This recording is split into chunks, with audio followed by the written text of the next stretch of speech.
তো বন্ধুরা, আমরা যে জন্য এই ভিডিওটা করতেছি, ডিসকভারের অনেক সময় চেন স্পকেট নষ্ট হয়ে গেলে আমরা চেন স্পকেট দোকান থেকে কিনে লাগাই, কিন্তু সেই স্পকেটটা দেওয়ার পর স্পকেটটা আর কি ভালো ফিটিং হয় না, স্পকেট টাল হয়। এটা আসলে কিসের জন্য হয় আপনাদের দেখাচ্ছি, আর এবং কি বোঝাও দেবো।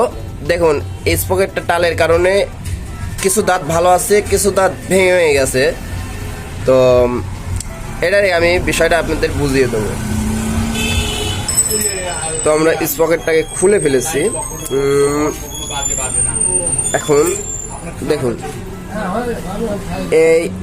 এখানে দেখছেন এই ফাঁকটা, আসলে এই ফাঁকটা পূরণ হয় না, ঠিক আছে, যার জন্য স্পকেট টালটা আর কি যায় না। আমরা নতুন স্পকেট দিয়েও দেখাচ্ছি, সমস্যা নেই।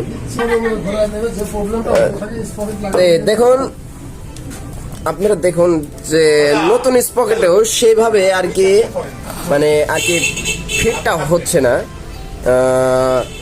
যে ফাঁকাটা রয়েছে দেখুন, সেই ফাঁকাটা রয়েছেই, কিন্তু এই ফাঁকাটা আপনারা মেক আপ করবেন কি করে, তো আপনাদের দেখাই। এটা খুললাম,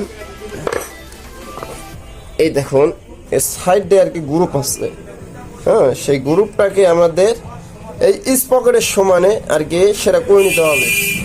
গ্রুপটা দেখেছেন, এই গ্রুপটা আর কি ওয়ার্কশপে কিভাবে কাইটে ফিক্সড করে লাগাইতে হবে আমি আপনাদের দেখা দিচ্ছি, তাহলে স্পকেটটা টাল হবে না। তো আমরা এখন এটাকে আর কি কাইটে বসায় দেবো।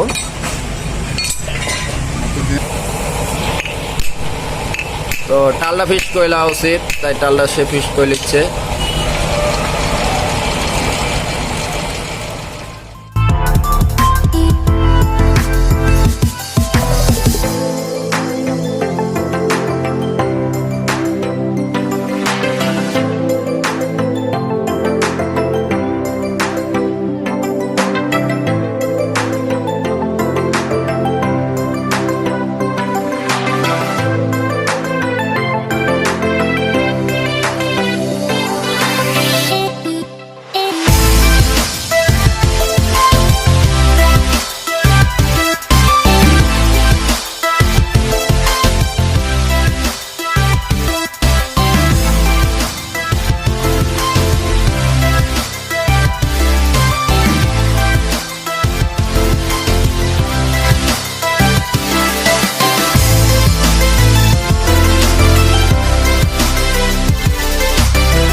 তো আমরা এবার ফিটিং করে দেখাবো যে আসলে টাল হয় নাকি।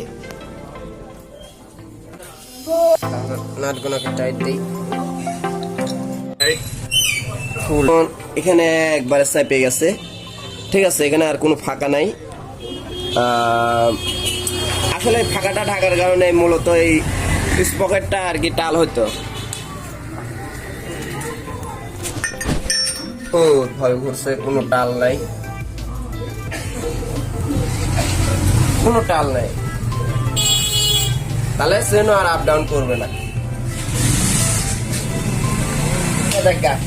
দেখুন, এখনকার চেন স্পকেট আর কি আপ ডাউন করতে, এখন দেখুন তো এই চেনটা আর আপ ডাউন করতেছে না, এবং কি এই চেনে আর কোনো প্রবলেম নাই। আস্তে আস্তে ধর জিনিসটা, আস্তে আস্তে ওই সামনে বলে দেখা, দেখে না দেখে,